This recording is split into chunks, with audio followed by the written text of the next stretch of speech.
Magic is a force so great and majestic that people say it is the trace left behind by God himself. It is such a rare gift that only one child in 10,000 receives it. Our hero was not only a mage, but also the emperor of an entire empire. But everything changed when he was betrayed and thrown into prison with anti-magic shackles. Ian thought his life was over, but his magic teacher came to save him. She sacrificed her life using a forbidden spell to send him back in time.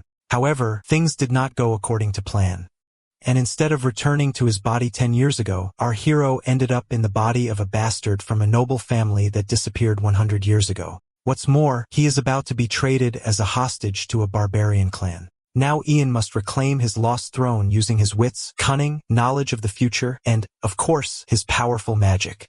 He stands up and looks around, unfamiliar with both the place and the people. When he sees his reflection in the mirror, he does not even recognize the face staring back at him. The man, who appears to be his father, scolds him for embarrassing him in public and tells him to behave properly in front of the emperor, since the family registration process needs to go smoothly.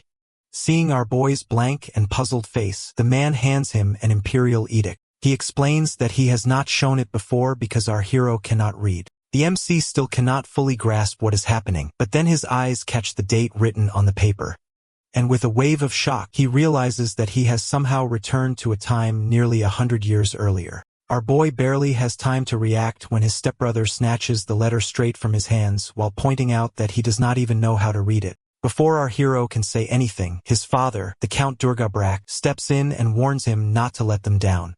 He stresses how much effort it took to bring the central administrator just for his registration, so the least he could do is behave properly. Meanwhile, in the background, the maids are whispering amongst themselves. They seem worried for the MC as it's his first time dealing with something like this and hope everything goes smoothly without any issues, but our boy's mind is already somewhere else.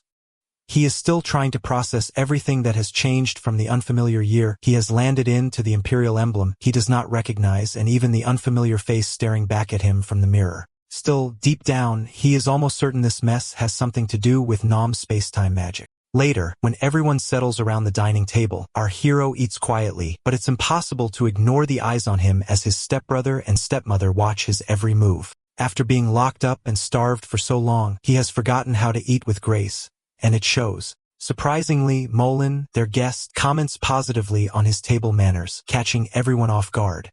The Count tries to make the most of the situation and hopes Molin will speak well of their family when he returns to the Emperor. Molin then brings up philosophy and mentions how it's becoming quite popular in the capital. He then turns to Chell, the MC's stepbrother, and asks who his favorite philosopher is. Chell hesitates. Our boy can tell that Molin is trying to know the education standards of the Count's household, so he shares his favorite philosopher, who is someone named Phelan. Molin is a little surprised to hear that. Our hero explains that Phelan's ideas about humanism are a good base for anyone aspiring to understand leadership. And in his opinion, if Molin reads it from that angle, he will understand how it ties into the making of an ideal monarch. That catches Molin's attention. He finds it impressive that the MC, who seems so young and new to this place, knows about philosophy that is still just starting to catch on in the capital. It makes him wonder if the education standards in the Count's household are higher than he expected. The Count chuckles and mentions that Malene is simply overestimating them. But Malene continues to praise our boy as he thinks that not only the Emperor, but even the Eastern barbarians would be impressed by someone like him. Upon hearing that, our hero remembers that those barbarians are the Heavenly Warrior clan. There is only one place in the entire empire where their land meets the Empire's, and that is the Brack territory. He recalls how things played out before and how the Brack family had signed a peace treaty with the clan by sending over a child as a hostage. That child was none other than Ian himself, a bastard son brought into the family for the sake of that deal. Right then, the Count turns to him and hopes the MC will serve as a symbol of peace. Our boy simply smiles and agrees. But as soon as meal ends, Chell snaps. Out of nowhere, he lashes out and accuses our hero of humiliating him and acting like he is someone important just because he has become a part of their family. The MC points out that if he had not been brought into the family, it would have been Chell sent to the barbarians instead. That hits a nerve. Chell grabs a nearby vase and hurls it at him. A sharp piece grazes our boy's cheek, leaving a scratch. Chell does not stop there and throws insult after insult, calling him garbage and mocking him for acting up, even going as far as to insult his mother. At that point, our hero's patience runs out. His magic stirs on its own, raw and unstable, and Chell stumbles back.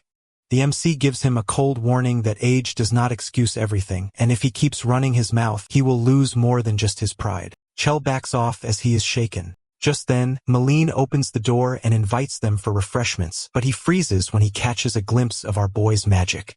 A moment later, the Count and his wife rush in, catching sight of the situation from Malene's expression. The Count demands to know what happened. Chell starts to mumble, still shaken, while our hero reminds him to be careful around vases and offers a hand to help him up. The Count turns to the maid Hannah and tells her to take the MC to his room. As our boy walks out, the Count scolds Chell for being careless, and Mullen watches our boy with unreadable eyes. Hannah leads our hero to a plain dull room.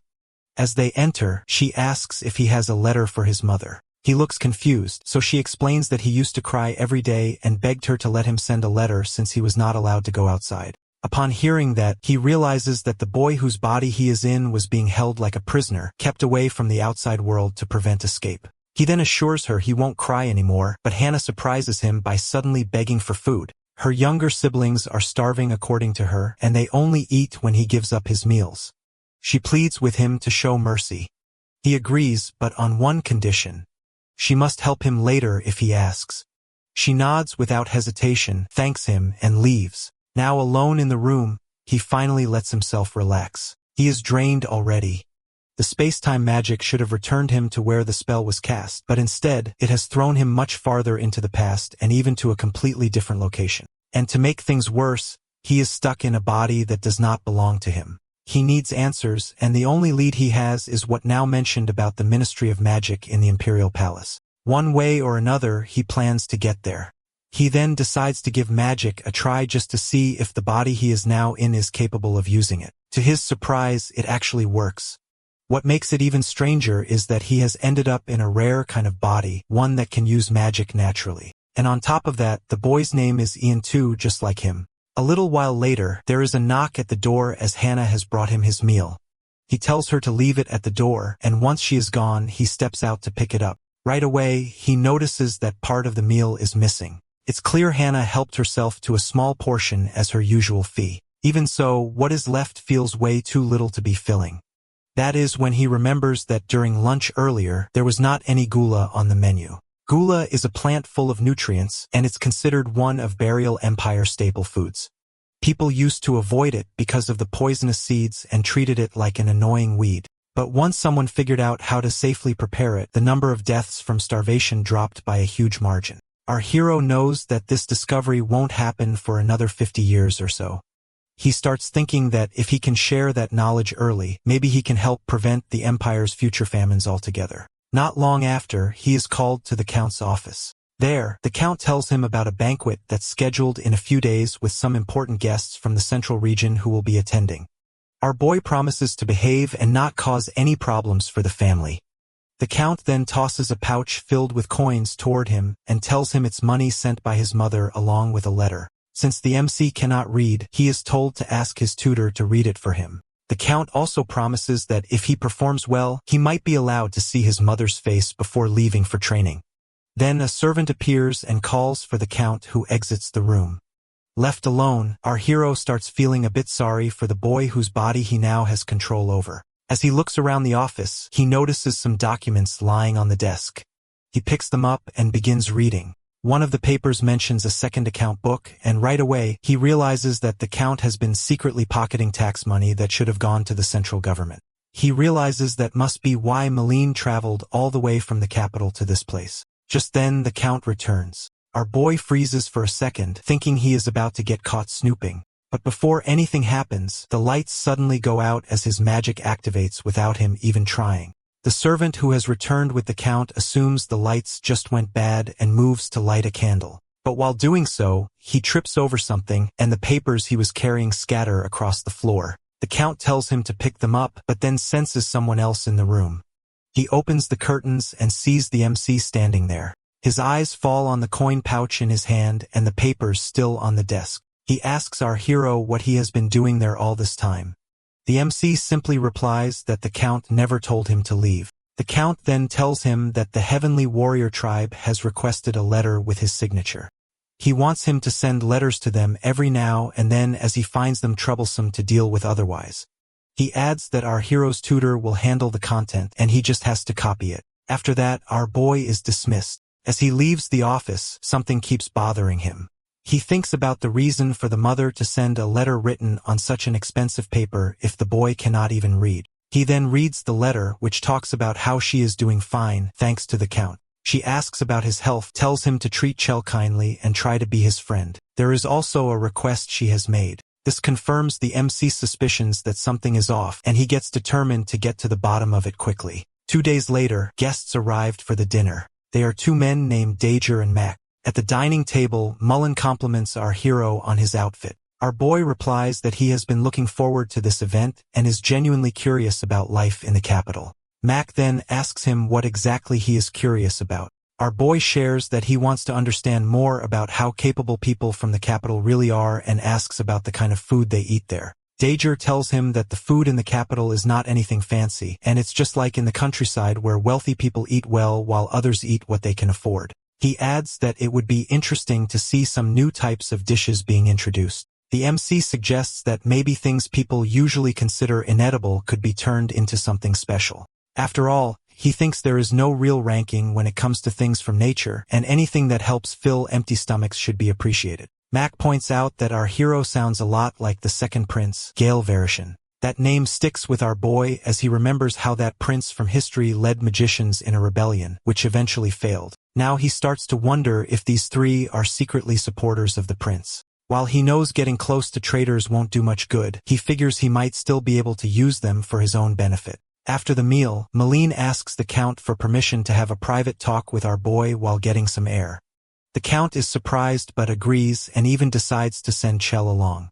Mullen does not object. Outside, Chell is already sweating from the long walk. Mage reassures him that the destination is close and offers to take a short break. He leads Chell to a nearby tree to rest with Dronzer following behind, leaving the MC and Malene to go ahead first. As they reach the lake, Moline mentions something he saw earlier in the room about how our hero's eyes had turned gold. He asks if he can use magic. Our boy acts like he does not know what he is talking about. Moline explains that Prince Gale has always had a deep interest in magic users, since they are so rare. The MC then asks if that is really all Moline wants to know because he is pretty sure there is more he is holding back. Moline stays quiet, not answering. Our hero then mentions that he is aware that Moline is there to investigate the fake accounts, and he proposes a deal. There is something our boy wants too, and this might be their chance to strike a bargain. Malene is intrigued by the MC's offer and gets straight to the point. He demands to know if our boy will really hand over Brack's second ledger, but our hero does not just nod along. He wants to know what he is getting in return because tax evasion is no small issue. If things go south, he could easily get caught in the crossfire, and he is not willing to take that kind of risk without something solid to gain. Malene tells the MC that he is not officially part of the Brock family yet and reassures him that if he decides to step back from the adoption and simply lets things stay as they are, there is no reason for him to face death or get dragged off to the Heavenly Warriors clan. But that is not what our boy wants. He is thinking ahead, and he wants to protect himself from the harsh consequences tied to the Imperial Palace while still finding a way to claim ownership of the territory. So instead, he plans to approach the Heavenly Warriors clan without going through official family registration. Mullen pauses as he is surprised by our hero's direction. He asks if he is truly serious about joining the barbarians.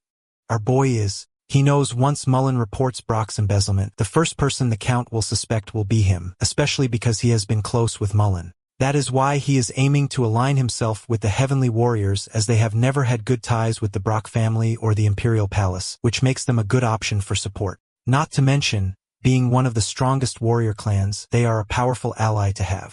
Deep down, he also knows that if things go bad, neither Malene nor anyone else will step up to protect him or his mother.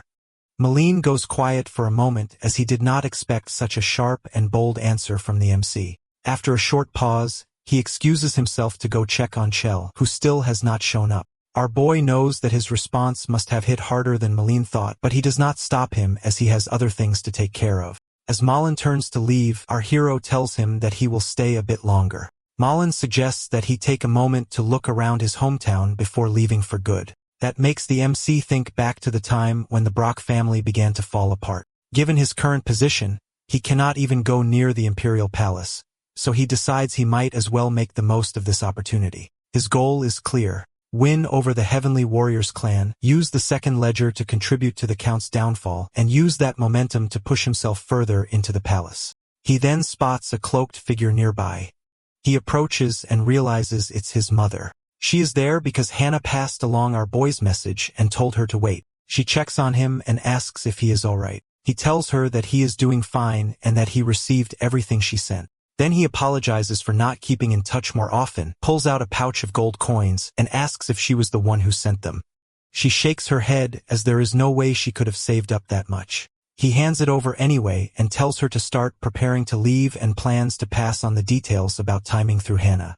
She senses something is going on and tells him that if he is planning to escape the Count's household, then he should just go. She remembers how painful it was to send him there. And if things have gotten difficult for him, she does not want him to suffer. But he reassures her that he is not trying to run away. He just wants her to trust him and promises that he is doing what he believes is right. She then notices that his eyes seem to glow gold for a moment. But just then, Mullen calls out to our hero from a distance. The MC tells his mother to collect some gula seeds as they will be useful for her later. He then wishes goodbye and reminds her to take care until they meet again. Before leaving, she hands him a small flower pot he used to look after. He accepts it and thanks her. The next morning, our boy walks with Chell and chats about how their bodies did not look great the day before and thanks Chell for getting permission from the Count to visit the training grounds. As Chell asks about the training, he assures him that the captain will adjust things accordingly. When they reach the training grounds, they find the captain still half asleep. He opens his eyes lazily and stumbles toward them to ask why Chell is there. Chell explains that he just came to check things out, but the captain points out that Chell never showed up before. There is a noticeable smell of alcohol around him, and Chell picks up on it quickly. He reminds the captain that as the Count's successor, he can come and go as he pleases. He then tells him that since he is not feeling great physically, he is determined to train. The captain tells them to follow him and gives them a tour. He shows them the largest training ground, the warehouse, and a break room behind it where the trainees rest after overnight practice. As they walk through, they come across a group being scolded and harshly trained. The MC and Chell soon learn that the group consists of orphans. The captain jokes that if our boy had not been lucky, he could have ended up with them. Our boy looks to Chell and asks what he thinks about it. Chell clearly does not like the idea and tells the captain not to joke about such things. As our hero watches, one trainee stands out who is still upright while the others are exhausted. Theo, the captain, points him out. His name is Barrick, and apparently he is a real handful. Barrick's outburst is not something anyone can shrug off. After watching him completely lose control, even Chell starts to realize that Barrick is not just some angry guy, but there is more to him than it seems. Theo, though, remains unimpressed. He sees Barak as someone full of effort but lacking natural ability. According to him, there are certain things in life that cannot be achieved no matter how hard one tries, and knowing when to step back is just as important as pushing forward. Staying in your lane, as Theo puts it, is sometimes necessary. His tone makes it clear that this is not just advice, but it sounds more like a warning aimed at our hero. And the MC senses it too, but brushes the comment aside and suggests they rest under the shade now that the day's training is over. Watching Barak reminds him a bit too much of himself. He brings up what Theo said earlier, that if luck had not been on his side, he could have easily ended up in Barak's shoes. He then heads over to talk to Barak, but Barak is not in the mood. He immediately tells him to back off. Our hero points out that Barak is being disrespectful but lets it slide as he knows he is too worked up at the moment to talk sense. Once again, Barak tells him to leave him alone. This time, the MC pours a few drops of water on Barak's lips. The thing with magic is that while it's dangerous to normal people, those with even a tiny bit of affinity can sense it differently. Their body reacts, either accepting or rejecting it, and our boy is curious to see which way Barak goes. And just as he expected, the reaction is there. It's subtle, but he can feel that there is something inside Barak, some faint trace of a magic swordsman. Barak snaps, throws the container aside, and demands to know what our hero gave him. The MC tells him it's nothing serious, then walks off, satisfied. He can already see Barak slowly regaining some of his strength, and Barak feels it too that there is a noticeable shift, a strange sense of renewed energy pulsing through him. Later, our hero takes a moment to write a letter to his mother. He assures her that he is doing fine and hopes that she remains healthy until he returns home. Along with the letter, he writes out the lyrics of a song he likes. His tutor compliments the thoughtfulness, but something seems off. The tutor feels distracted, almost as if he has got something urgent to take care of. The MC notices it and asks about it, which catches the tutor off guard. He then explains that the tutor just seems different than usual. Then he brings up Central Barrel University and guesses that the tutor might have some connection to someone there, but he makes sure to add that it's okay if the tutor does not want to answer. The tutor does not say much and leaves soon after, accidentally dropping a document as he walks away. Back at the training ground, our boy and Chell are doing laps. Chell is clearly running out of breath and struggles to keep up, but Theo insists they keep going for at least another 30 minutes. Just then, something catches their attention as Barak charges at someone while gripping a wooden sword tightly. He swings without holding back and attacks over and over again. The other guy deflects his blows easily, then throws Barak aside and tells him to calm down. The guy's name is Merrill, and when Barak calls him by name, it clearly sets him off. Merrill kicks Barak to the ground and keeps going, all while warning him that if he keeps acting out like this, he is going to get himself killed. As Merrill leaves, our hero moves toward Barak again, only to get told yet again to stay away. But he does not listen and tells Barak that if he seriously wants to defeat someone like Merrill, he needs to come up with a strategy. Barak does not take it well. He assumes the MC is telling him to resort to something sneaky. He makes it clear that he is not into cowardly tactics like that. Our boy gets that this is how Barak works. Barak picks up the sword again and warns him to shut up or get hurt, but our hero does not back off and mentions that watching Barak like this is hard for him. Then, without pushing too much, he offers to help, but only if Barak agrees to return the favor. At the same time, he places his hand on Barak's head and activates his magic. Barak does not waste a moment. He leaps high into the air and charges straight at Merrill. Merrill notices the sudden movement and catches sight of Barak midair, but he has no time to react. In the blink of an eye, Barak crashes into him, pins him to the ground, and unleashes a relentless barrage of punches. It's so sudden that everyone around just freezes, watching in stunned silence. But then the shock wears off and they rush forward to pull Barak away before it goes too far. Even after being dragged back, Barak does not resist. He just starts laughing, loud and unbothered, like something he had been holding in for a long time had finally been let out. He blames Merrill for turning his back like an idiot, thinking the fight had already ended. That was a mistake, and Barak clearly enjoyed making him pay for it. Then Theo steps in and punches Barak. He orders for Merrill to be taken to the infirmary and for Barak to be locked up in the punishment room. After that, he turns to the MC and asks if Barak had actually done anything serious. Our boy shrugs and tells him that Barak just got an earful of curses earlier. Theo suggests they wrap the training up for the day as things are clearly off, and there is no point continuing in such a tense atmosphere. Our hero agrees and then asks what kind of punishment Barak will face. Theo mentions that Barak has always been a troublemaker, so they will need to talk it through. But he is pretty sure that Barak will get a whipping and then get kicked out. That was not really our boy's goal, but still, he does not see it as a bad outcome. At least if Barak is not tied to any group, then it will be easier to use him when the time comes. Not long after, he meets with Malene and others who have made their decision. Malene explains that the Count is sharp, and he is good at sensing when something is off, so they demand evidence before they move forward. Our hero agrees. He lays out a clear plan according to which he will gather data on the total grain harvest in the territory, the mining results from the mountains in Mon, and the taxes collected from farmers. Molen is pleased to see how serious he is and respects his determination. He believes this effort could really change things for their future. Our boy thanks him sincerely and becomes more certain that the seal Molen is wearing matches the one on the document the tutor dropped earlier. Now that the connection between Molen and the tutor is not just a hunch anymore, he plans to use later. On his way from the meeting, he suddenly gets pulled aside. A few nearby workers hear a noise but assume it's nothing more than an animal. But it turns out to be Barak who corners the MC against a wall. Our hero finds it odd and asks how he even got inside. Barak replies that he caused a scene all night and eventually the head butler gave him permission to enter whenever he wanted. That is when our boy realizes that the Count has likely planted another pair of eyes to watch Barak. On the other hand, accuses the MC of drugging him.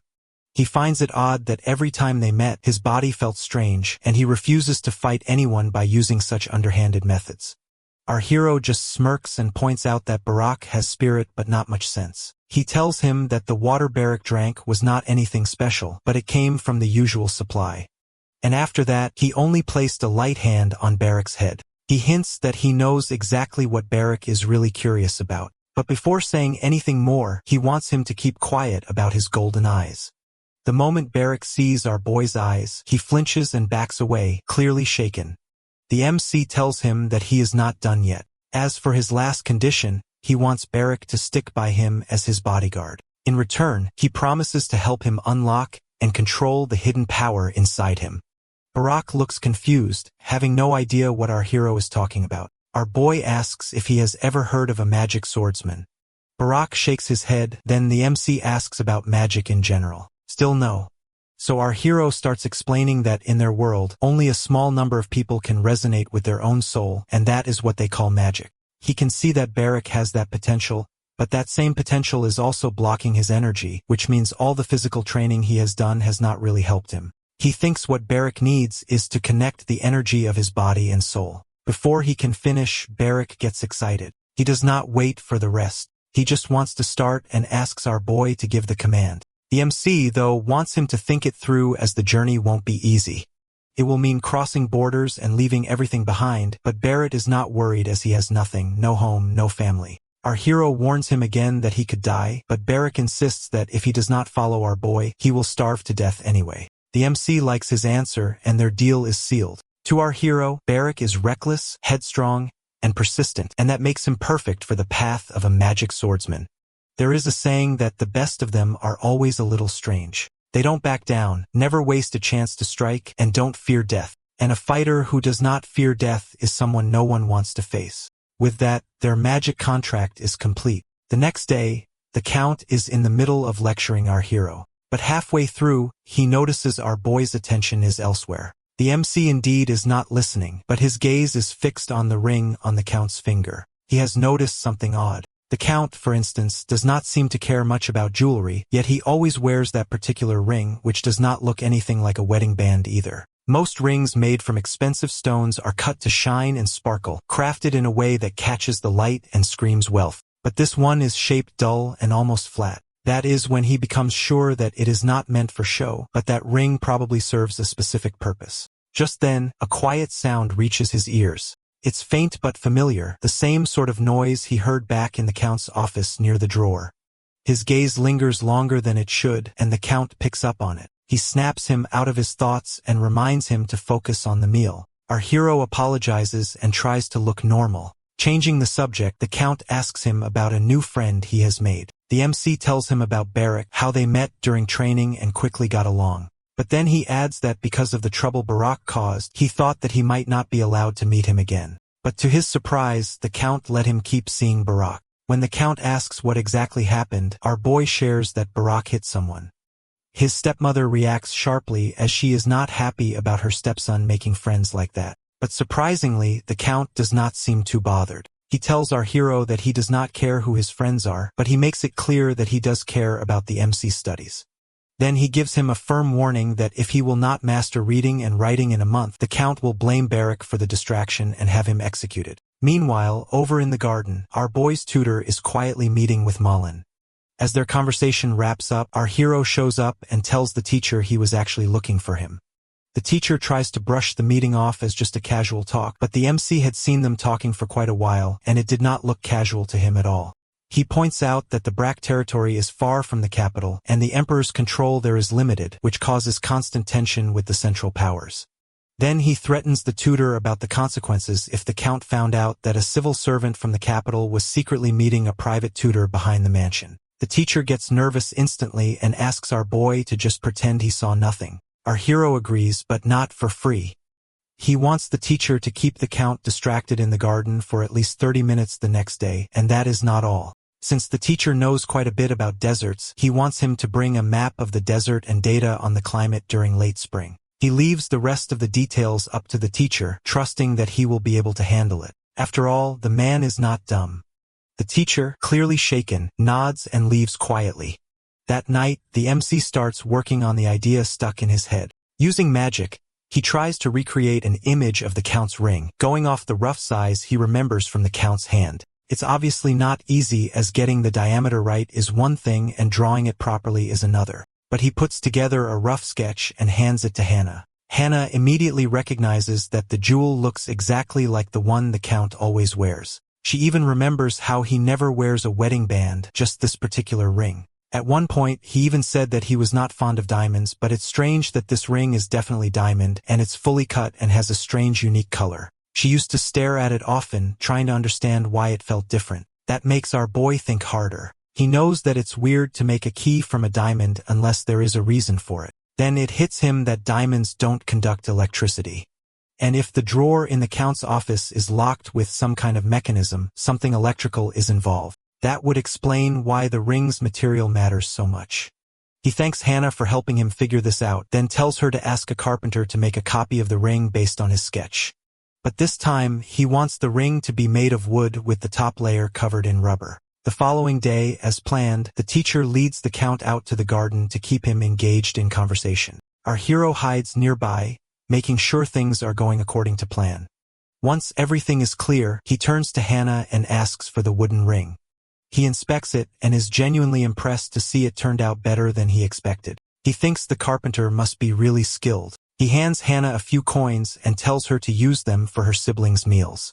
He then turns to Barak, who is in his usual cranky mood, and gives him some of his magic. Barak perks up immediately, clearly excited, but the MC tells him to calm down. After warning Barak to take everything seriously, our boy then slips into the Count's office. He goes straight to the desk, finds the secret drawer, and opens it. Inside, he finds a bunch of documents that look like they are related to the Heavenly Warriors clan. He cannot read the language, but he knows enough to copy down the numbers and marks. He wants to make a version that looks official by stamping it properly. He knows the capital is going to check these against the tax reports the Count submitted. Once he is done, he carefully returns every document to its original place. But just as he is about to leave, there is a knock on the door. Someone steps inside and catches him standing right there. The Count completely loses his temper when he finds out that the aide dared to enter his office after being brought in by him. He orders the head butler to throw the aide out immediately and to confiscate everything he owns down to the last thing. After that, the entire estate become a mess of noise and activity. Barak notices the unrest and turns to our boy and asks if the situation with the aide has been dealt with. The MC replies that although it could have turned into something serious, it has been taken care of. But Barak is not satisfied. He mutters that he nearly got himself killed because of our hero. Apparently, Barak had failed to stop the aide in time from entering the Count's office, and our boy had to step in and use magic to knock the man out. And now the Count suspects the aide of snooping around his office, but the MC's focus is on the important matter at hand. The tutor has given him the map drawn by him and has also forecasted the weather for the area our hero is heading to. There is a high chance of a sandstorm, and he warns our boy to be careful while passing through. Along with the map, the tutor has given him a memo with some contents that the MC is now studying closely. What is bothering him most is the matter of who will become the next matriarch. The topic has been found hidden in the Count's secret drawer, which only makes it seem more important. The letter inside appears to be addressed to someone and talks about recent happenings in the Heavenly Warriors clan. While our boy is lost in thought, Barak suddenly pulls him out of it with a ridiculous but oddly timed observation that the black stuff is writing and the white thing is paper. Our hero turns the conversation back on track. He asks Barak if he has completed the tasks given to him. Barak lights up and nods proudly. He has secretly burnt the key our boy gave him, handed over the document to Malene, collected the gold from him, and even sent a message to the MC's mother, Philia, telling her to leave immediately and go into hiding. He has also told her to collect and save the gula seeds. Our hero gives him a nod of approval and praises him for doing a solid job. Right then, he notices from the window that some people have arrived. He tells Barak to leave using the back gate instead of the front as he thinks that the front is about to get noisy. Not long after, he is summoned by the Count. When he arrives, he is introduced to Balamis and Nurserin, the envoy from the Heavenly Warriors clan and younger brother of their clan head, Kakantir. Nurserin introduces himself first, and our boy does the same. The Count does not waste time and immediately asks Nurserin why he has come in such a hurry. Nurserin explains that Vice Head Winchen's condition has worsened and is critical, and he is there to push forward the peace discussion before it is too late. With a clear and serious tone, he states that what they are about to discuss will serve as preparation for events to come. In their clan, the death of the vice head carries much more spiritual and emotional weight than even that of the clan leader. While the clan head has fought to earn his position, the vice head is seen as their spiritual leader. If Wenshin passes away, their customs demand a full year of mourning, so they hope to settle matters beforehand. The Count admits that the situation sounds serious, but he does not believe it is urgent enough to act as it does not involve the clan head. Nurserin, however, holds his ground. He stresses that Wenshin has guided them with the eye of truth and has earned unmatched respect over the years. If the MC wants the clan's recognition, he has to face Wenshin directly, make eye contact, and receive his acknowledgement. At that point, the Count challenges Nurserin's suspicion and asks why he is questioning our hero's bloodline when the official documents have already been sent to them, signed with the Emperor's decree. Nurserin shrugs it off as he has not even seen the document yet. The Count emphasizes that our boy is the son of his second late wife, and the signature on that decree is not something to be ignored. Still, Nurserin is not convinced. He insists that a piece of paper is not enough for the clan, and they want Wenshin herself to verify the MC's bloodline using the eye of truth. Our hero has suspected this from the beginning. It always felt strange to him about how quickly the central administration had added him to the Count's family registry. Now it is clear to him that they have used their influence to prevent suspicion. If Wenshin dies soon, he is not sure how that will affect the peace talks. He thinks from the Count's point of view about giving them the registry and lying that there have been a few updates as it would be better to cooperate, but he cannot tell what the Count is actually planning. Surprisingly, the Count asks for some time with the excuse that the MC needs to prepare himself mentally. He proposes they continue the conversation the next day. After that, the Count's frustration only grows. He is clearly annoyed at the sudden appearance of the Heavenly Warrior's envoy, and especially irritated by Nurserin's distrust toward our hero's background. Climbing into his carriage, the Count sets off to handle the registration documents personally and instructs our boy to treat Nurserin well while he is away. The MC can tell the Count is planning to move fast, and with him finally gone, he can have the private discussion with the Heavenly Clan that he has been waiting for. Without delay, he approaches Nurserin and hosts a lavish feast in his honor. In the middle of the meal, he brings up a favor that he wants someone to be allowed to accompany him as an escort, but Nurserin shuts it down quickly. He makes it clear that only our hero has been promised to the clan, and anyone else would be nothing but a burden. Our boy does not back down and assures him that the person he has in mind is not just anyone, but he is certain they can be useful. Nurserin bursts into laughter, but our hero remains calm, completely unbothered by the reaction. That calmness seems to throw Nurserin off a bit, and he gets serious and directly asks him what kind of nonsense he just said. To Nurserin, it sounds like our boy is comparing his escort to their seasoned warriors. And worse, it feels like an insult to their desert itself, expecting them to take two people through harsh terrain who are not even immune to poison and can barely survive without water. Still, the MC does not back down.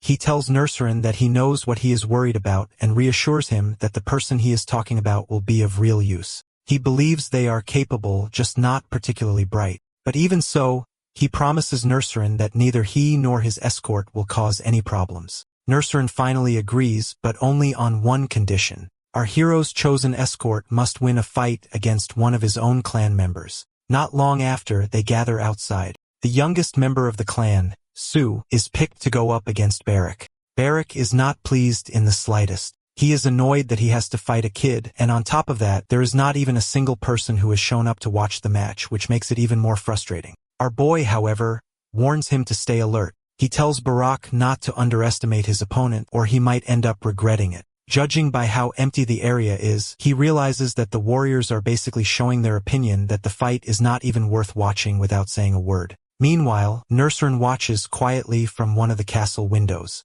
The MC notices this too and cannot help but feel irritated. It's obvious that Nurserin is not taking any of this seriously, watching from a distance like it's beneath him. Still, he stays focused on helping Barak. He uses his magic and tells Barak to pay close attention as he is about to give him a trick to win the match. After that, Barak heads over to Su, and she tells him that he has 5 minutes to knock her down. And if he does, he wins. Barak is confident that 5 minutes is more than enough. He warns her not to run off crying after losing. Then without waiting, he charges at her, but Su is quick. She dodges his attack effortlessly, flips behind him, and teases him that he will be the one crying in the end. As Barak turns around, she rushes in again. He tries to punch her, but she ducks under it and kicks him straight in the face.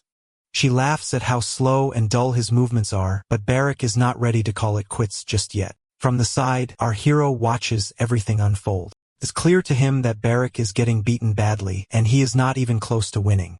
That is when he uses his magic once more and gives Barak a signal. This time, Barak reacts fast. He grabs Sue's leg mid-attack and firmly declares that it's his turn now. He slams her down, pins her to the ground, and then starts pinching her cheeks hard. Our boy had simply told him to grab her, but Barak takes it quite literally.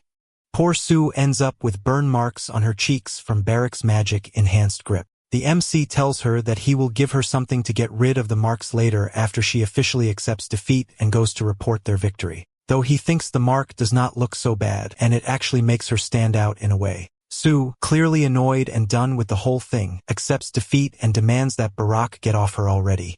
Our hero then tells Barak to get up and turns his attention back to Nurserin. With the match done, he plans to wrap up the negotiation once and for all. Nurserin clearly feels the sting of disrespect. To him, the way our hero and Barak handled the sparring session comes off as low and dishonorable, especially when he had made it very clear that it was meant to be a light, friendly match.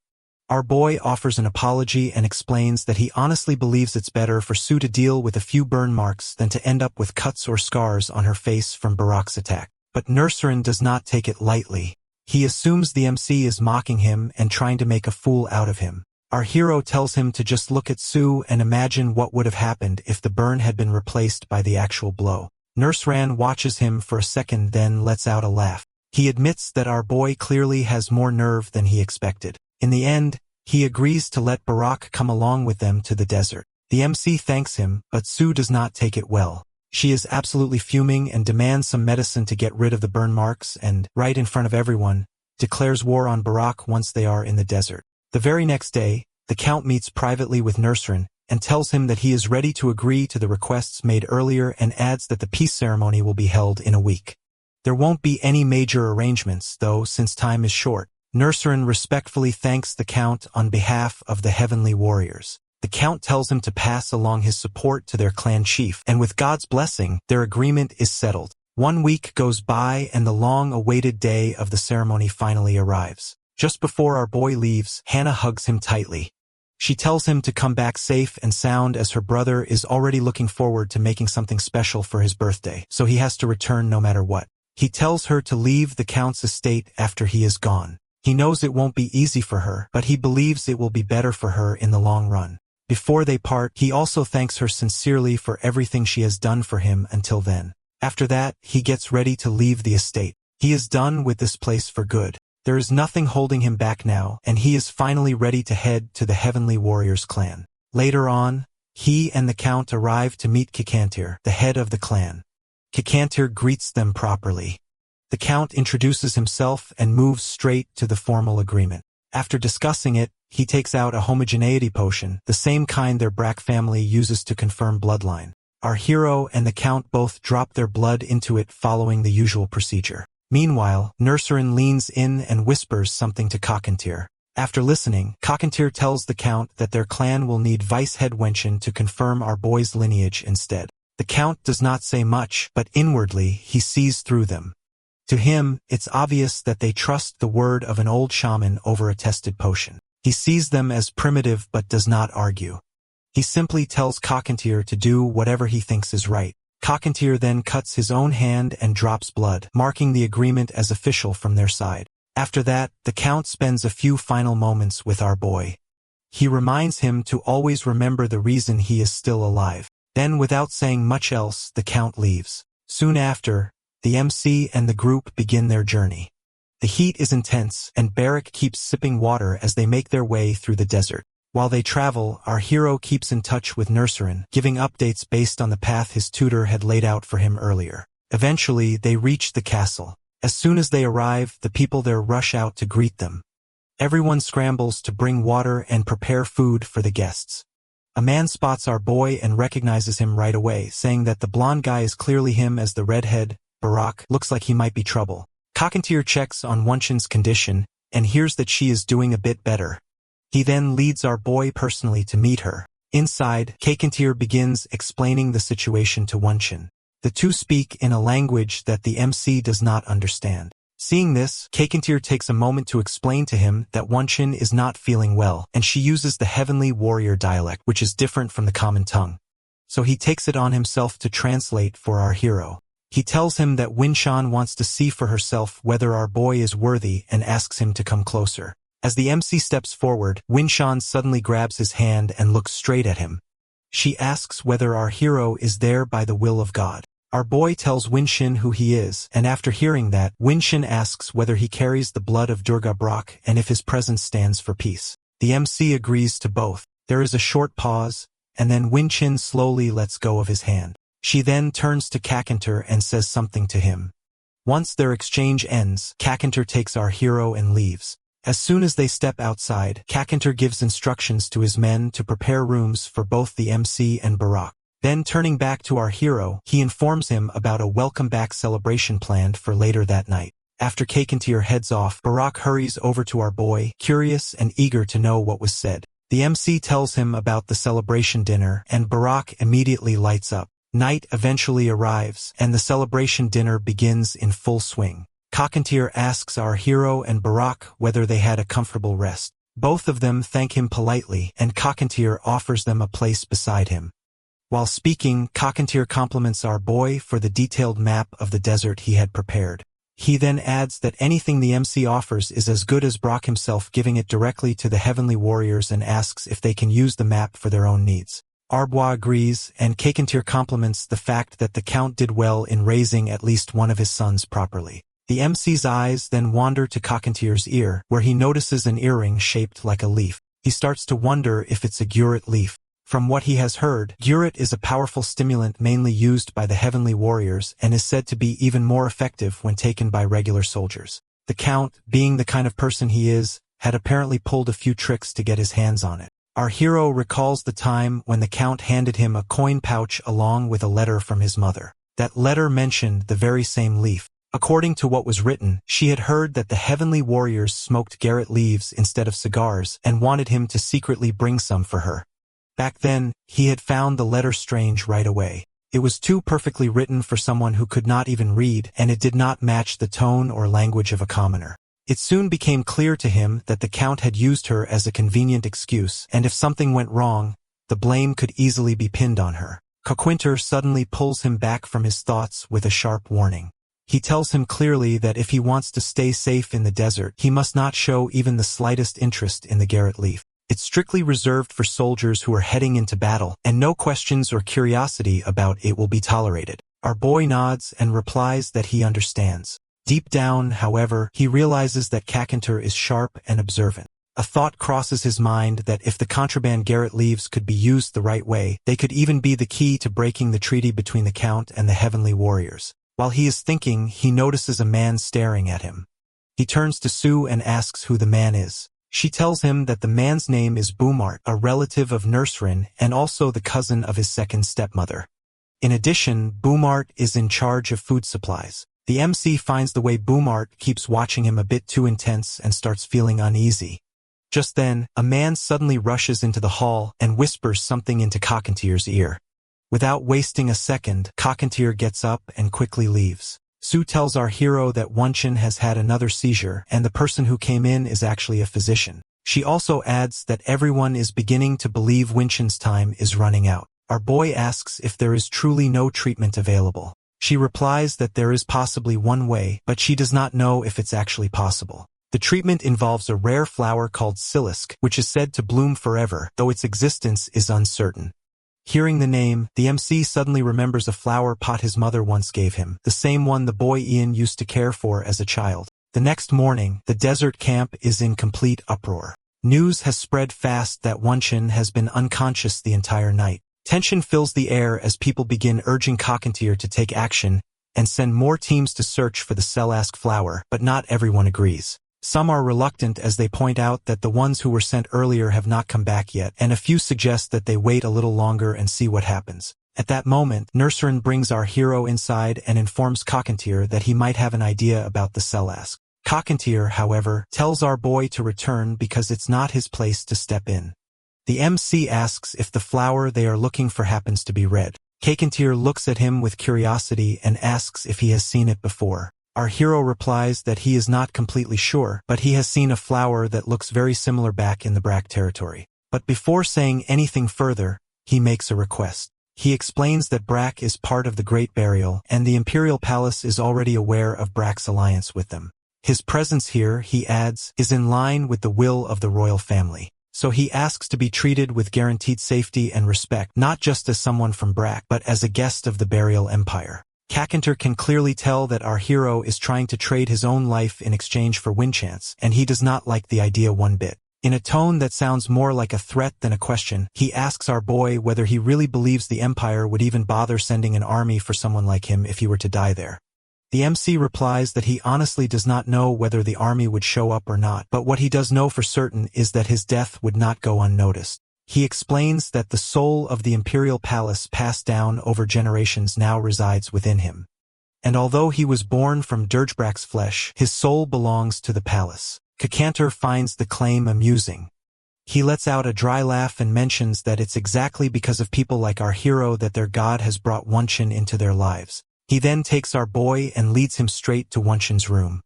Once inside, he tells Wunshin about our boy's claim of having information regarding the Silisk and asks whether it's true that the soul of the Imperial Palace is really inside him.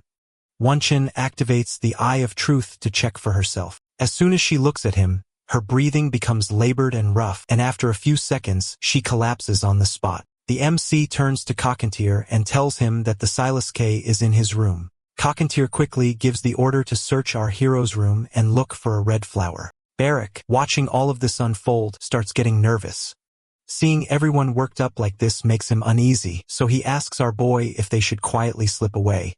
But the MC firmly shakes his head as he plans to give the flower to them as his first gift as a guest of the Burial Empire. After the flower pot is found, Kakantar and Nurserin meet with our hero again.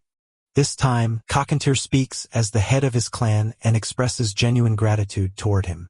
But our boy knows that one pot won't be enough. According to what he has heard, they will need several more roots if they want to turn it into actual medicine. Still, Kakantar insists that he has already helped them greatly and asks if he can possibly get more Silisk. The MC admits that he cannot make any promises. While the flower pot does belong to him, he has been growing it for such a long time that he no longer remembers exactly when or how he even started. However, he mentions that there is someone who might know more, but he can only contact them a month after the full moon. Kakantar does not quite understand why he would need to wait that long. After all, if someone hurries, they can make it to Brack in just 3 or 4 days. But our boy is not trying to make excuses. He just wants something in return before he shares anything more. He asks for a promise. When the time comes to negotiate with Brock, he wants Kakantar to prioritize him over the Count. It's not hard for Kakantar to figure out what the MC is doing. It's clear he wants to separate himself from his father. Our hero reminds him that the Heavenly Warriors clan also believes in strength and the strong become the head. That is the principle they have always followed. Kakantar apologizes, but claims giving the right to negotiate to the MC won't be simple as he does not lead Brack soldiers, and he does not have control over the grain supplies they receive from there either. That is when our boy decides to lay out what he has been holding back. He tells Kakantar that the Imperial Palace is going to send an inquisition to Brack very soon. The charge will be treason due to tax evasion. He adds that if things go as planned, the name Brack might completely disappear within a month. He swears by the heavens that what he is saying is true. Kakantar immediately asks how he could possibly know such a thing. The MC explains that he heard it directly from people in the central government. They had come to evaluate him before the peace ceremony and to decide whether he was fit to represent the Empire in the treaty. Kakantar warns him that if Brock falls, then he too, by sharing that name, will be at risk. But our hero clarifies that while he may be the Count's son by blood, he is not legally part of the family as he has not been added to the official family registry yet. His name is not Ian Brack. It's just Ian, and legally, the Empire has no way to accuse him of treason, and that leaves the path open for him to become the next Lord of Brack. Upon hearing that, Kakantar is visibly unhappy. He feels misled by Brack for sending someone who has not even been formally recognized as part of the family. Our boy does not deny anything but claims that he is, without a doubt, Durga's son. And as the leader of the Heavenly Warriors clan, he hopes that Kakantar will make the right choice. Kakantar asks if he has anything else he wants to say. Our hero knows Cockatier does not trust him fully, so he decides to tell him everything. He suggests that Cockatier invade Brock with him after the Count dies, and the land is left without a proper leader. He promises that the Emperor and his army won't interfere. In fact, they will likely try to avoid any confrontation with the Heavenly Warriors. And even if conflict does happen, he assures him that the clan can retreat back to the desert without getting dragged into a long war. What he wants is the Heavenly Warriors clan to stand behind him. Since they have been allied with Brock for a long time, he wants them to declare their support for him, as that would make things much smoother for him. Cockatier knows that this approach won't really cost them anything. Still, he wants to know what benefit they will gain from helping a son who has not even been fully accepted by his own family. Our hero promises that once he becomes Lord, he will turn Brock into the most prosperous territory in the entire Burial Empire. And the Heavenly Warriors clan that stood by him, he will give them a powerful and loyal alliance built on real trust and strength, one they never really had. He believes it's time to move past old divisions. To him, this alliance won't just be about trade deals or treaties written on paper, but it will be about two leaders who stand together and look out for each other and set the foundation for a new era of peace. Nerserin, however, brings up one issue. The Count had already asked for their help against the Imperial Palace, and the problem is they signed the treaty with him, not our boy. But the MC has already thought that through as well. He has a valid justification ready that will allow the Heavenly Warriors to break the treaty without backlash.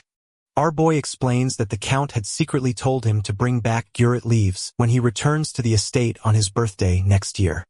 It might seem like a small request on the surface, but considering Gerrit Leaves are banned in the country and that our hero was sent as a symbol of peace, asking him to smuggle something illegal is more than enough of a reason for the Heavenly Warriors to cut ties with the Count. Cockatier lets out a laugh and agrees that what the MC said is more than enough, but he admits that for him, simply ending the alliance does not feel satisfying. He wants something more meaningful. He then asks our boy if he has any solid proof to back up his claim. Our hero apologizes and admits there is no physical evidence at the moment, but he suggests that Cockatier double-check the truth through Winshin. Cockatier is not ready to take the MC at his word just yet. He asks him to swear to God that everything he said is true. Our boy agrees without question, and that seems to ease Cockatier's mood. Deep down, he admits that he used to think all the Brocks were fools. But after talking to our hero, he finds him to be a rare exception. Once it's clear that the MC is not asking for anything huge, just a simple statement of support, Cockatier asks what is pushing him to go this far. Our boy explains that if he ends up in the capital, more specifically the palace, then the only thing backing him would be the Brack territory, the one he will personally work hard to expand since arriving in these distant regions. Cockatier is upfront about his stance, as he has no intention of starting a war or spilling blood for him. Our hero assures him that he does not want that either. It's not because he is afraid of dying, but because he has already experienced death once before. Likes his resolve. There is a respect that settles between them as they shake hands, sealing the agreement. As the MC turns to leave, Cockatier suddenly stops him and asks if his decision to go to the capital has anything to do with the Emperor's current state of mind. Our boy does not say a word. He simply gives a quiet smile and walks away. Outside, the others who'd been waiting are stunned to see him return unharmed. He turns to Sue and asks if she has time to help him out. And by help, he means he wants her to train Barrack. Sue does not hide her excitement, as this is the moment she has been waiting for. Under the cover of training, she absolutely lets loose on Barrack. She beats him up, yells at him, and hurls insults. Barrack is not the one to stay silent either. He fights back with just as much energy. Our hero watches the so-called training, which is honestly more like a never-ending argument. He checks on Barrack, asking how he is doing, but Barrack is not in the mood to talk. He is angry and blames the MC for his current state. Our boy, meanwhile, slips into his thoughts. Originally, he had planned to slowly work his way into the Heavenly Warriors clan's good graces. But thanks to the Silisk, things somehow resolved themselves much faster than he expected. It's been a long time since he has been able to rest like this. But even with the break, thinking about everything that has happened lately does not leave him feeling all that great. A bit earlier, he meets Winshin, who had asked to see him. He is relieved to see that she looks far healthier than before and seems to be recovering well. She called him to continue the conversation they had started earlier. He swears to the heavens that everything he told Cockatier is the truth. He does admit there are a few things he chose not to mention, but assures them that those things have nothing to do with the Heavenly Warriors clan. Wonchen then shares what sounds like a divine message, according to which the god has said that everything about our boy must be changed, even if it means changing his entire existence. Our hero realizes that this must be a divine message delivered through a shaman, since he knows that, unlike the Empire, the heavenly warriors don't rely on temples for oracles. At this point, he has come to accept that unexpected things always tend to happen whenever he is in the desert. While he is still processing everything, a woman approaches and offers him something to taste. He thanks her, but she quickly waves it off that they are the ones who should be thankful. Because of him, Winshan was able to regain consciousness and recover, and everyone there is truly grateful for that. She also mentions that they are planning a banquet in his honor, since many see him as their savior. Before walking off, she tells him that once he has had enough rest, both Winshan and Cockatier want to meet him again to go over some adjustments regarding the negotiation rights. He decides to meet them soon as Barak's training session is almost over anyway. As she turns to leave, she suddenly remembers something and hands him a necklace she found in the pot while replanting the silisk. Our boy takes the necklace into his hands. He does not recognize it, and it is clearly his first time coming across a gem like this. What confuses him more is how on earth a child could possess something so unusual, especially when it's connected to another strange thing. The child managed to grow a silisk. That alone already raised suspicion, and he starts to consider the possibility that the boy truly did not know anything about the necklace. If he had known, our hero thinks, he likely would have sold it long ago to make ends meet. And the fact that it was buried inside a pot makes things even more suspicious. That likely means the person who had been taking care of the plant was the one who deliberately hid the necklace there. The MC wonders if maybe someone had asked them to protect the silisk carefully, possibly as a favor or under specific instructions. But honestly, it's all just speculation at this point. He does not have much to go on. His sources are limited, and he does not have enough information to figure it out. The more he thinks about it, the more questions he has. So for the time being, he hopes that this strange situation won't interfere with the path he is trying to follow or mess up the plans he has worked so hard to build. Right then, Barak shows up, interrupting his thoughts. Our boy stands up and sees that Barak is roughed up after getting manhandled by Sue. Though Barak insists that it was not a loss and claims it was actually a close match, our hero just nods in agreement, letting the topic slide without pushing further. He makes a mental note to ask Barak about the great desert warriors later. After all, Barak always says he wants to be the strongest in the world, even though he is still pretty far from that goal. But for the present, the MC is satisfied because everything is falling into place just the way he hoped, and he decides to keep his focus on what lies ahead. Meanwhile, over at the Brack estate, the aide suddenly barges into the Count's office looking flustered and breathless. The Count scolds him for being loud and reminds him that he must take it easy when he is busy working through his paperwork. The aide quickly apologizes, but insists that the Count needs to come outside immediately as the royal investigators have arrived and are waiting. Led by their captain, Buddy Erica, the royal investigation team stands inside the Brack estate. The Count wastes no time and rushes down to meet them. Erica introduces herself formally and presents an official notice. She explains that she's been sent by the palace to investigate a case of treason through tax evasion. She assures him that she intends to carry out the investigation thoroughly and without bias. Upon hearing that, the Count's temper flares. He outright rejects the accusations and claims they are ridiculous. He even adds that he has been the one protecting the Brack countryside from outside threats, barbarians in particular, for the sake of the Burial Empire. But then Erica calmly hands him a document stamped clearly with the Brack family's official seal. It contains a formal report of tax evasion and a direct request for the Emperor to investigate the matter fully. Seeing the seal leaves the Count stunned. He does not know what to say. Meanwhile, Erica announces that the estate will be taken over by her team while the investigation is carried out. She orders that everyone currently working under the Count must follow her orders moving forward. She then instructs the investigators to begin with the top floor and points them straight to the main office. As the investigators begin rounding up servants for questioning and checking rooms, the Count cannot shake the troubling thought that they somehow know the exact location of the main office despite it being their first time there. He is sure that someone must have informed them beforehand, and it could not have been a lucky guess. His suspicion quickly turns to Milan. But then, Malin getting his hands on the family seal in the first place does not make any sense. That could only mean there is a traitor inside the estate. And since the aide is still unconscious and has not regained awareness yet, the Count's thoughts circle back to a familiar name, our hero. Back in the desert, a messenger knight from the Brack estate arrives, bringing news to the warriors. He delivers a report of what is happening and asks for their help. Kakantir listens in silence. He understands that a physical conflict might break out soon, but what he wants more than anything is clear proof that the treason charges on the Count are false. He has no intention of making the royal family his enemy unless he is absolutely certain the Count is innocent. But the messenger remains firm.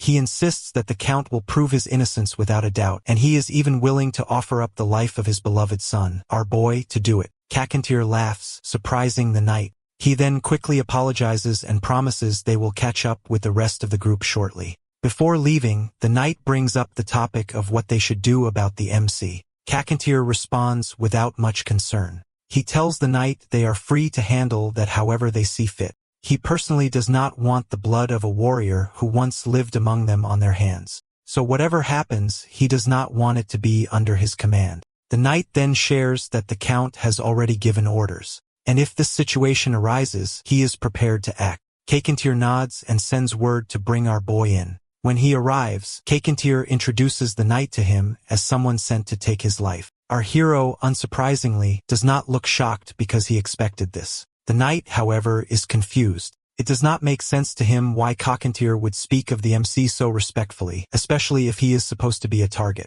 But Kakantir does not bother explaining. He ignores the knight's confusion and moves on as if nothing is strange. The knight starts sensing that something is not right. Our boy is far too calm for someone who just learned he is about to be killed, and Kakantir acts like he knew all of this was coming. On top of that, he keeps calling our hero with respect, and the knight cannot understand why.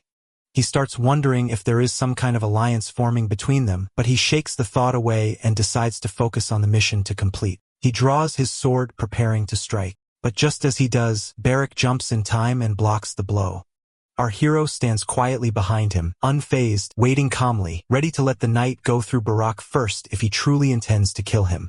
There is only so much a person can gain from training alone, especially when there is no real threat or danger involved. True growth only happens when they are up against someone skilled and they are forced to fight with their life on the line. The MC and Kakantir sit nearby, their eyes fixed on the intense match about to start between Barak and the Count's messenger knight. Around them, the desert folk clearly lean toward the knight. Compared to Barak, they seem to find the knight more reliable and capable, and many of them are hoping he gives Barak a serious beating.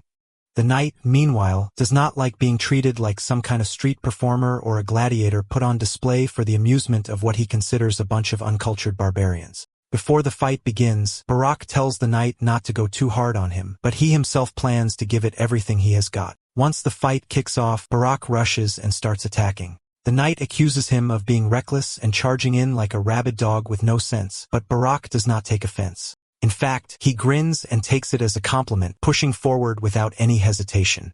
Then the knight slams the hilt of his sword into Barak's stomach with a brutal kick. Barak staggers, coughs up blood, and drops to the ground, clearly injured.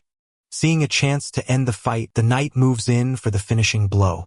But Barak, not ready to give up, quickly grabs a handful of dirt from the ground and throws it into the knight's eyes. While the knight flinches, Barak uses the opening to land a solid punch to his face. Now the knight finds Barak even more annoying. What should have been a straightforward match is turning into a frustrating mess. He knows time is short, and yet this stubborn opponent just won't quit. Still, he decides to wrap it up quickly. Both fighters lunge at each other with the clear intent to end it once and for all. This time, the knight lands a critical hit with his sword, pierces Barak, and keeps pushing deeper, making the crowd think he is toying with Barak or dragging it out on purpose. Barak eventually blacks out and falls. His body hits the ground hard, and for a moment it seems like he is done for. The knight then turns his attention to our hero with the intent of finishing him too. He believes that killing him will help prove the Count's innocence. But before he can act, something unexpected happens. Just as everyone assumes the fight is over, Barak, against all odds, springs up from behind. The knight senses something coming at the last second and manages to dodge. Barak's attack slams into the ground, showing just how much force he still has in him. Bloodied and breathing heavily, Barak yanks the sword from his own wound and declares that he is not finished yet. Now furious, the knight gets ready to strike again. But Barak, someone who has always lived with death hanging over his shoulder, does not step back. He charges in, knowing full well what is at stake. In battle, there is always a moment, a spark that pushes someone beyond their limits. And Barrack knows that to rise beyond that point, one has to throw everything they are into it, even if it costs their life. He keeps pressing forward, refusing to stop. Eventually, he overpowers the knight and kills him. Right after sealing his victory, Barrack collapses as he is completely worn out. But the fight is done and he has won. The people watching erupt into praise and cheer for what he accomplished. They quickly start looking for a doctor to tend to him. Kakantir can also see clearly why our boy brought Barak along with him. He understands that Barak has the heart of a true warrior, rough around the edges, but he has got the determination and spirit needed to fight through anything. The MC watching it all quietly knows the same thing. There is no one else quite like Barrack, not in personality, not in grit, and certainly not in stubbornness, as he is one of a kind. At the Barak estate, the air is filled with tension. Everyone in the household is on edge, unsure of what is coming next. Amid this tense atmosphere, Sue suddenly makes an appearance through the window. The Count recognizes her immediately and demands information about his knight. Without a word, Sue hands him a gift, something from Kakantir, a reply of sorts. She then turns around to leave without waiting for further questions, but the Count is not done. He tries to stop her, asking urgently what Kakantir's response was and whether they succeeded in killing our hero. Still, Sue remains silent. She gives him no answer and leaves without looking back. Feeling uneasy, the Count opens the documents she left behind. The contents quickly make things clear. Kakantir and the Heavenly Warriors have looked into the matter and uncovered that the Brock family sent an illegitimate, unregistered child as a sign of goodwill completely against their promise. Not only that, but they tried to smuggle illegal Garrett leaves into the region through that same child. Based on this, the Heavenly Warriors officially declare their alliance with the Brax Void. Just when the Count thinks things cannot get worse, the gift box Sue brought reveals its true horror. The severed head of the knight tumbles out in front of him. The entire room freezes. The Count stares at it in shock, and fury rises inside him. He vows to get revenge on the warriors who dared to betray him in such a brutal way. His shouting is so loud that even the investigator knights stationed outside get startled. Realizing that things have reached a breaking point, the Count makes a decision. Since he is already being accused of treason, he figures there is no point in backing down. He decides to give it everything he has, starting from driving out the investigation team, resisting the capital's incoming army, and claiming independence from the Burial Empire altogether. He turns to his wife and instructs her to escape through the window along with Chell. He tells them to head to the secret storage room and not to come out until he personally comes for them. The Countess is visibly shaken and pleads with him to come along with them. Even Chell tries to convince him to escape, but the Count insists time is critical, and he has no choice but to take care of the investigators before the capital's forces arrive. As his family escapes through the window, the Count sets the room on fire. Elsewhere in the estate, Erica receives word about the Count's actions. She is told that he is on the run and has started a fire inside the mansion. She mutters that the Count is only speeding up his downfall. She then orders Philip to report the current situation to the capital's reinforcements immediately. At the same time, she commands the rest of her team to follow her lead. The instructions are to search every corner of the estate and make sure the Count does not leave the territory. And if there is no other way, they are to kill him on the spot. What frustrates Erica even more is that she had plans to take over the Count's estate once everything was over, and watching it burn irritates her deeply. The flames begin consuming everything, and those still trapped inside cry out for help. Philip waits beside her, looking for direction.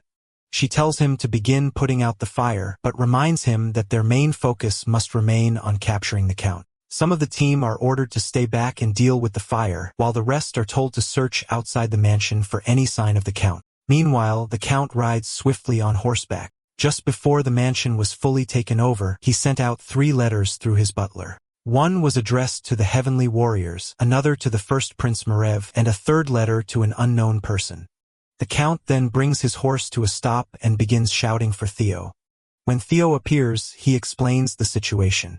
The Heavenly Warriors have turned on them, and they need to buy some time until they hear back from the prince. The Count's current plan is to take the mansion back before the capital's army arrives. Since the capital is still a long way off, he believes they have a small window of opportunity. And with the investigation team being the only one standing in their way, he thinks they can win if they make use of the terrain around them. The Count firmly believes that the Brock soldiers are the best. He trusts them completely, certain that they are among the top elite forces trained specifically for fighting warriors like those in Cockantier's clan. His men rally around him without hesitation, ready to follow his command. Meanwhile, Theo, while listening obediently, is secretly plotting. He hopes that once the battle is over, he can take over command of the army for himself. As the soldiers prepare to march under the Count's lead, Sue keeps an eye on the situation from the nearby trees. Back in the desert, our boy remains at Barrick's side. Barrick is still unconscious, and the doctor steps out to fetch more medicine. Outside, Cockatier, who was waiting for her, asks about Barrick's condition. She informs him that the injuries are severe enough to kill an ordinary person, but Barrick is managing to hold on. She estimates that it will take 3 to 4 months for him to recover. Cockatier feels bad for the MC who has no other fighter left by his side. Inside the room, our hero hears the conversation clearly. Instead of getting worried, he smirks quietly to himself. Cockatier is wrong about him being helpless. He reaches out and begins using his magic on Barrick. He gives his best effort to help Barrick using his magic. But despite his determination, the condition Barrick is in makes it too risky to use any more magic. He is already feeling lightheaded and knows he cannot push himself further. Just then, the doctor enters the room with Cockatier following behind. She immediately notices his pale face and moves to check on him. But first, she walks over to Barrick's bedside. He is lying there still and quiet as if in a deep sleep. She observes him for a moment before turning to our hero with a puzzled look. It's strange to see someone in his condition recovering like this, but at least she now understands why everyone who saw Barak fight spoke about how stubborn and persistent he was. There is definitely something unusual about him. Cockatier, standing nearby, burns the guru at leaves.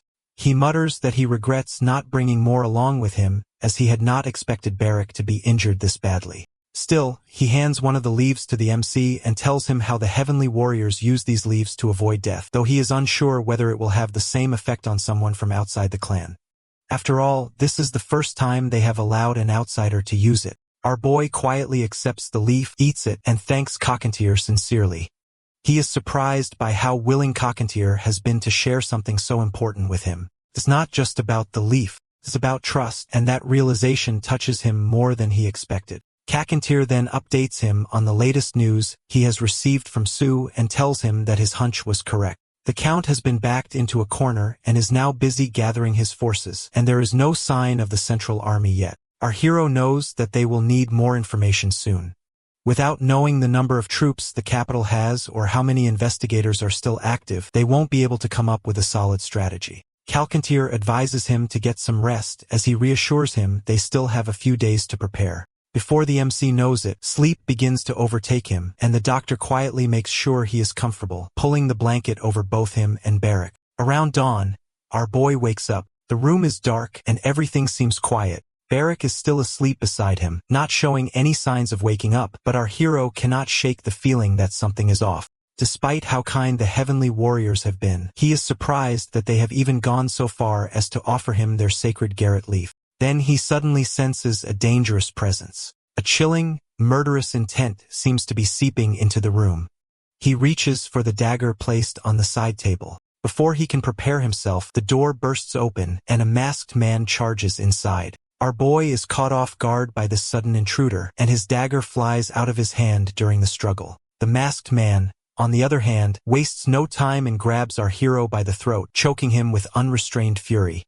Not only that, he spits venomous words and accuses the MC of stepping out of line and scheming behind everyone's back. He blames him for ruining everything, even calling him useless like his father, the Count. As he prepares to make a final blow, our boy gathers the last of his strength to channel his magic, and a sudden explosion erupts in the room. Outside, the warriors on patrol hear the blast and rush over. Cockatier also receives word immediately. He hurries to the scene, finding our boy shaken but alive. Cockatier questions him about what happened, but our hero does not have any answers.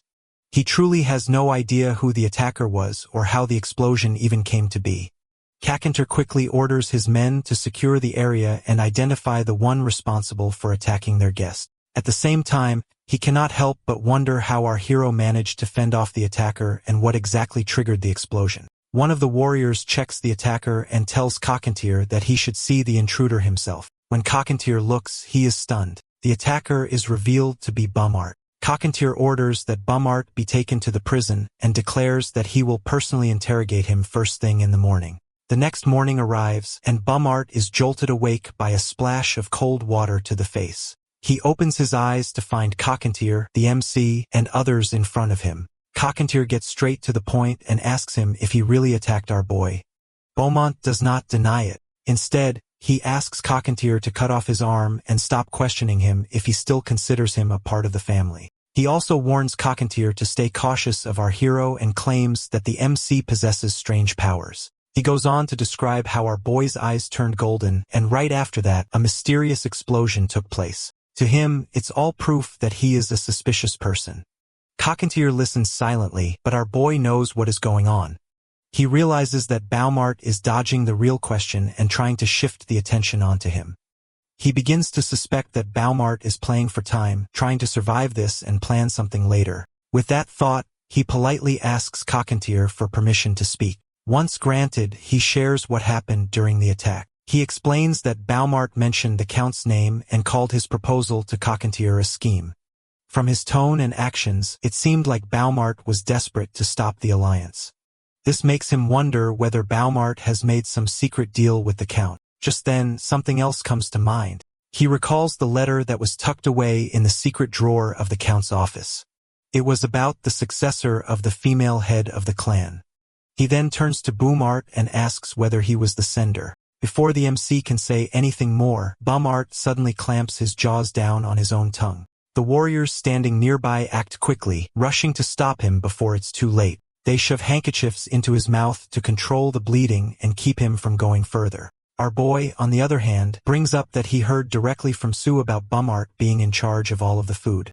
He connects the dots and explains that he believes the food was the main reason behind Winshin's deteriorating health. From what he could see, Beaumont likely had plans to become the next chief by getting rid of Winshin. In return, the Count was supposed to receive some sort of financial reward. It was a dirty exchange, and all signs are pointing toward it being true. Cockatier then steps forward and grabs Beaumont by the hair. He commands the warriors that no one, absolutely no one, is to go near Winshin's room until he personally allows it. Then dragging Beaumont with him, Cockatier walks into a room and closes the door behind him. A few moments later, strange muffled noises echo from inside. After a stretch of silence, Cockatier comes out holding Beaumont's lifeless body. He coldly instructs them to dispose of the body and bring all of Beaumont's family members to him immediately. Turning to our hero next, Cockatier questions him about the mysterious explosion. The MC admits that it was his doing. Cockatier already suspects as much. People capable of calling forth unexplained forces like that are known as mages in the Empire. Our boy does not try to hide anything. He tells Cockatier that he is not ready to explain everything about himself just yet, but he gives his word that one day he will. At the moment, he believes it would be too difficult for Cockatier to understand due to the differences between their worlds, the environment, the beliefs, and the long years he has lived through. Cockatier listens silent in thought. After a while, he makes a decision. Initially, his intention had been to help our hero return safely to Brack and support him until he had a firm position of power. But given the situation at the moment, with the truth about the Count's betrayal using their alliance as a cover to try and eliminate Winshin, Cockatier feels no hesitation. To him, it's now a matter of honor. He declares that the Heavenly Warriors clan will take the responsibility of bringing the Count to justice and taking his head. The MC completely understands Cockatier's stance. Still, he reminds him that the Imperial investigation team is already labeling the Count's crimes as treason, and in such a case, they won't allow anyone else to take over the punishment. But if our boy can somehow secure the Brack territory under his own control, he promises to help Cockatier accomplish his goal. With that promise, he respectfully requests Cockatier's support. Cockatier agrees, and the two solidify their deal. Later on, our hero goes to check on Barrack, who has finally regained consciousness. Barrack, looking completely drained, is in the middle of throwing up. It's clear that even though he is awake, he is far from well. But despite his miserable state, our boy cannot help but feel a sense of relief wash over him to see him open his eyes. Barrack, who is feeling nauseous, asks the doctor if she mixed alcohol in his medicine.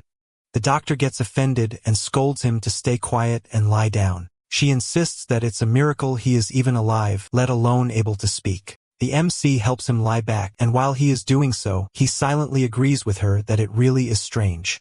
He knows that swordsmen who can use mana are different, stronger than the average person, but even then, Barak's fast recovery is surprising. He asks Barak whether he remembers the faces of his parents. Barak replies that he does without hesitation. This makes our boy think that Barak is not mixed with any other races like non-humans. Still, something about Barak's condition and resilience feels different. He files the thought away for later. Barak then suddenly asks if they will be returning to Barak soon. Our hero answers that maybe the next day, and Barak lights up excited. But before he can get too carried away, the MC tells him that he won't be going with him. Barak is shocked and tries to sit up but winces from the pain. He asks why, sounding hurt. Our boy explains that it's because of his injuries, as he is just not in a condition to fight. They will be facing the Count soldiers, the investigation squad, and even the Central Army, and our hero wants Barak to rest and focus on healing until the situation is under control. But Barak is not having it. He starts complaining that the MC is abandoning him after everything. He rants about how he promised to teach him mana, and now he is being left behind like a used rag. He even mocks him for not being strong enough to wring out a wet cloth properly. Our boy rolls his eyes and reminds him that Barak used mana on his own already. He did it back then without any help. Just then, Nursrin steps into the room and asks our hero to come outside as a letter has arrived from Brach. Outside, Cockatier updates him that the timing is good. The Count has surrounded the mansion with his soldiers, and the investigation team are holding their ground inside, likely waiting for reinforcements. The real issue is the civilians, as they have gathered at the regional bank in the center of the territory. The MC explains that the bank is considered sacred ground. It's the Hyman Bank, which oversees the empire's financial system. Every region has one, and no one dares cause trouble near a bank. If any violence breaks out there, the banks will sever ties with anyone involved. That is why neither the Count nor the investigation team has made a move. Cockatier realizes it's like a neutral zone. Our boy agrees and urges that they need to act fast, because if they don't, the people outside the bank might start siding with the Count. Hearing this, Cockatier makes up his mind that they will leave for burial at first light the next day. Back at the Brach mansion, the Count soldiers shoot a bunch of arrows toward the estate. Watching from afar, the Count turns to Theo and talks about Marilof City, which is right next to their land. He thinks it strange that there has not been any sign of action or response from Marilof so far. Theo explains that they tried reaching out, but every messenger was turned away at the gates. Not just that, the city has completely locked itself in. The Count gets annoyed and mutters a few curses in frustration. Theo suggests that once the time is right, they should take over Marilof.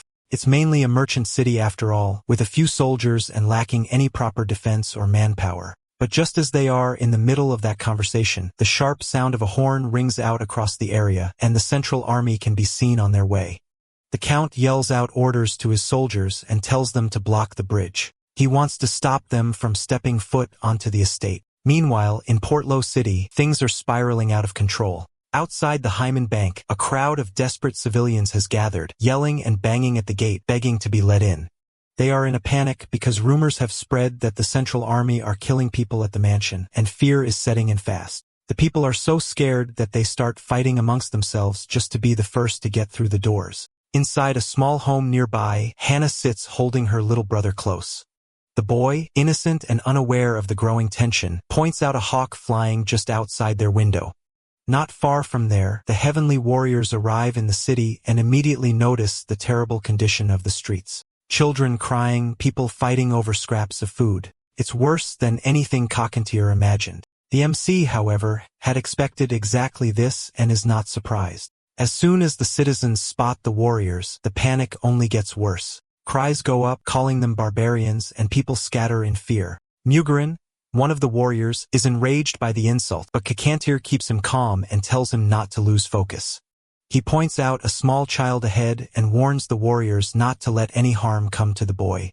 Our hero steps down from his horse, notices the boy shivering, and reaches out to help him up off the cold ground. Just then, a man shows up who turns out to be the boy's father, Jason.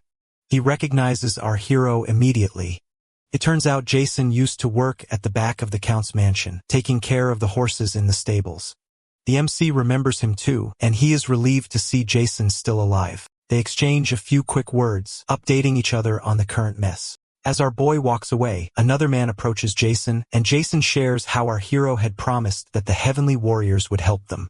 Eventually, the heavenly warriors arrive at the mansion. Barak is with them too, though he is tied to a horse like luggage. Our boy had not planned to bring him along, but knowing Barak, leaving him behind would have only caused more trouble. One of the knights guarding the gate gets tense when he sees the group arriving. The MC pulls back his hood, showing his face, and introduces himself as the Count's son. He also introduces the warriors, making it clear that they are not there for a fight. He simply wants to talk and asks the knight to inform his superior. Inside the mansion, Erica is already watching from the window. Her eyes meet our heroes for a brief moment. Soon after, the MC and Cockatier are taken to a reception room. Erica walks in not long after. She introduces herself and mentions that she has heard about our boy from Malene. Apparently, she is working under his orders.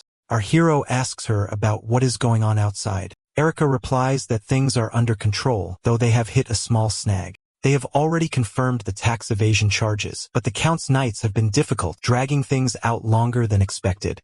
Then she shifts the focus and questions him. She is curious about why he is there. From what she has heard, he has had personal issues with the Count. She flatly asks if he came just to watch the execution. He responds calmly and mentions that to him, Brock is still his home. After hearing what is happening, he could not sleep at night. The heavenly warriors who are allied with Brack feel the same way, which is why they decided to follow him there, but Erica is not buying it. She calls his reasoning nonsense and reminds him that everyone in the capital knows the truth about how Brack and the Heavenly Warriors clan have never gotten along. The MC, she adds, is the proof, an illegitimate son, thrown away and sent to the desert like garbage. Our boy lets out a small laugh and apologizes if he sounded amused. He tells her that it makes sense that someone like her, a complete outsider, would not know how things really work inside Bra. Then with a slight smirk, he compliments her speaking style and jokingly asks if all captains these days come from humble backgrounds. Erica bristles, clearly offended, and looks ready to snap. But before she can say a word, Kakanter steps in. He introduces himself properly as the chief of the Great Desert. He tells her to watch her tone and wants her to get on with the execution if the Count's tax crimes are already confirmed so that the warriors can help clean up what is left in Brock. Erica snaps at Kakanter immediately and reminds him loud and clear that he is currently standing within the territory of the Empire. From her point of view, his words sound like a clear insult aimed at the heir to the imperial throne, but Kakanter warns her to choose her words wisely. He adds that she should consider herself lucky, as he is overlooking her rude attitude just this once. She then turns her attention to our boy and threatens to cut his throat along with his father's and boldly claims that everyone knows he carries the blood of the Durga family, so no one would face punishment for killing him. Our hero, however, keeps his cool and tells her that he is well aware of his position. He admits that he carries the Count's blood, but also clarifies that he does not belong to the Brock family. He sees himself as a citizen of the Empire, someone unique who has also interacted with the Heavenly Warriors clan. That alone sets him apart. He then brings up Erica's duty. As the head of the Inquisition, her job is to investigate the Count's tax crimes and punish him according to the law. That is it. Makes it clear that her responsibilities don't include taking over the Count's territory or managing it once he is gone. So when he asked her to back off once her task is complete, it was not overstepping. But rather than accepting this, his words seemed to irritate Erica even more. Alright, that's the end of the story. Thanks for watching. See you in the next one.